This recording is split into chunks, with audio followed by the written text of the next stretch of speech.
Hey everybody, I just wanted to come and make a video because I have not made a video in so long.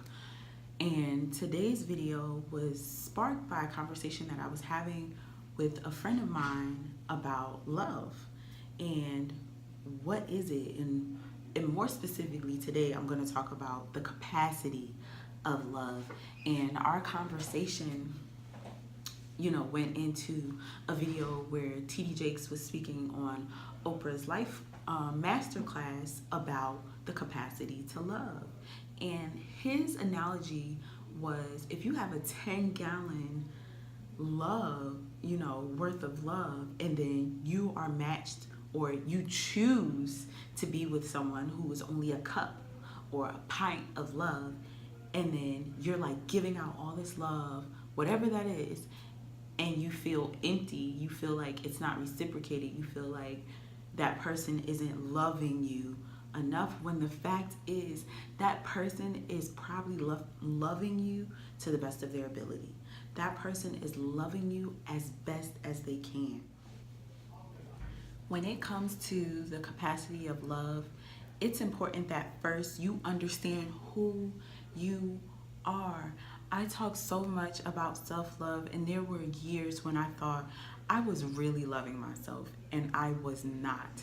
I thought I was being the best mother, I was being the best wife, and whereas I may have been doing great things, I was not loving myself. Like I would neglect myself. I wouldn't work out, I wouldn't eat right. I would say I would, and then I wouldn't do it. That wasn't treating myself with love, and that definitely was not treating myself with kindness. And so that's the first thing when it comes to the capacity of love, is to understand who you are, to understand whether you may be that cup of love person or you may be that 10-gallon cup of love person. There is nothing wrong with that.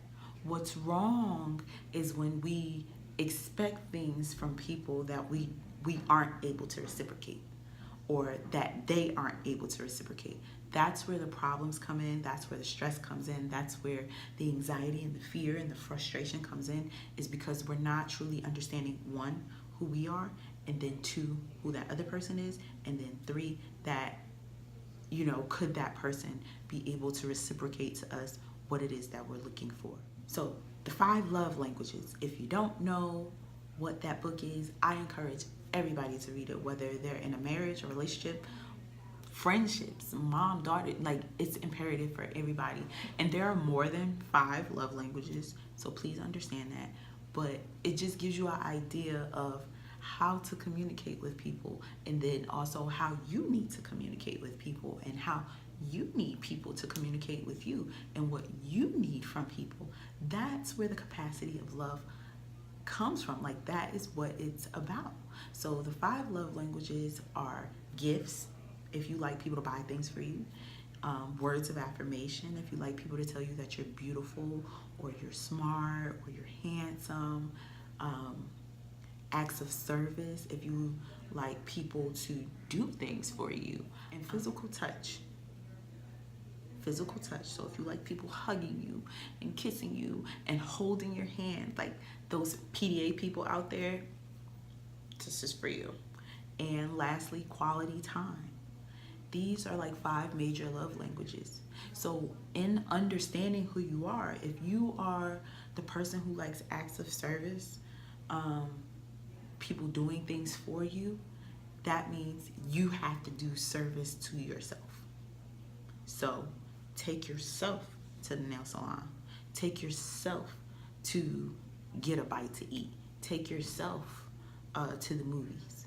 Serve yourself first, so that in that case, when you do come in a friendship or a relationship or any other type of ship, you know how to properly convey and communicate that to somebody else. If you are words of affirmation and you want somebody to tell you that you're beautiful, if you want somebody to say to you, you're intelligent, you need to affirm yourself every single day. If you like quality time being spent, spend quality time by yourself. I'm not talking about your weekly maintenance where you go to the salon, you go to the nail salon, you go to the barbershop. I'm not talking about that. I'm talking about Get some candles, burn some candles, light light them up around the house, play some music, run yourself a bubble bath, sit there and read, color in a coloring book, whatever it is. Watch TV with yourself, laugh at the show. I'm not talking about the lonely stuff out here. No, I'm talking about legit quality time so that you're able to convey to whomever what it is that you like to do. And you can say, I really like spending time with the person that I'm interested in. I have people ask me all the time, Amber, what do you do for fun? What do you like to do? And you know what the truth is? I'm like, I don't know. And I was really like at a loss for words.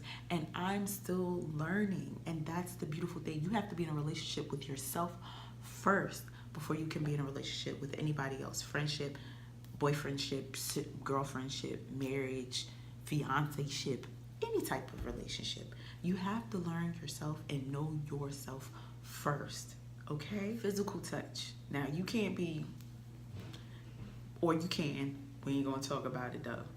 But hug yourself. It's a pressure point right here. While you sitting down, just give yourself a pressure point. Hug yourself sometimes, okay? It's possible. I went through all of those to say that this is part of understanding your capacity to love. The capacity to love is the measure of your ability to receive, to provide, and to be accountable for your love.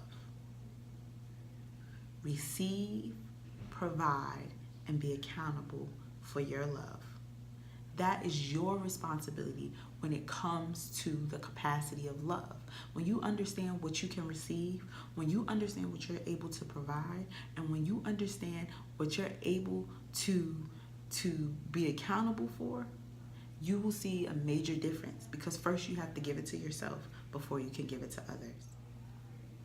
Understand that once you know what your capacity to love is, you'll be able to teach other people what your capacity to love is. In addition to being able to understand and see other people's capacity for love, so that you won't go to their level, or you can grow to their level. You get it? Because you might have somebody that comes up to you and they are a cup, and they're like, okay, you need to fill me up.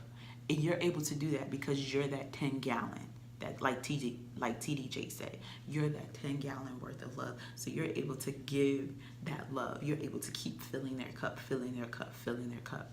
And then you're like, okay, I'm ready to get love again. And they're like, okay, I got you, boo. And here they come to fill up your 10-gallon worth of love. And they pour it in there, and they're like, they pour all the little drops in there. And then it becomes, what more do you want from me? I'm loving you. I'm giving you all that I have. It was your responsibility to know what you were able to receive, just like it was their responsibility to know what they were able to provide, because they understood they could receive your love. But what they didn't understand was that they couldn't reciprocate, that they couldn't give you back what it is that you wanted. That's why love and understanding the capacity of love is so important. It's so important. You can't expect great love from a person who can only give you mediocrity. No shade, just saying. These are the facts. You can't expect great love from somebody who can only give you the basics. No, you need somebody who can match your level.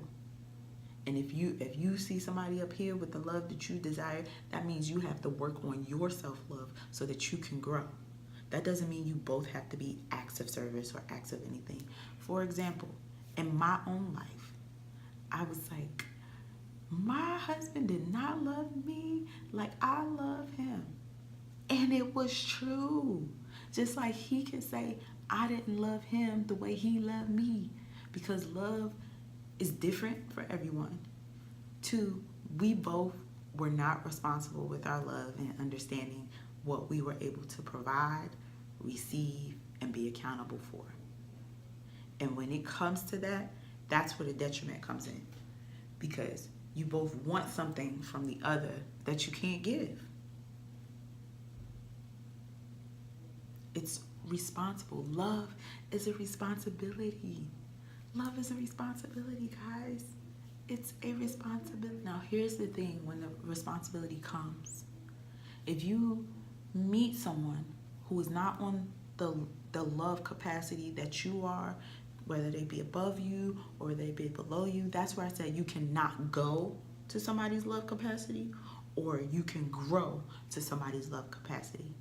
But in that growth and in that going, you have to want it, W-A-N-T, and you have to be willing. Those two things, you have to want and be willing.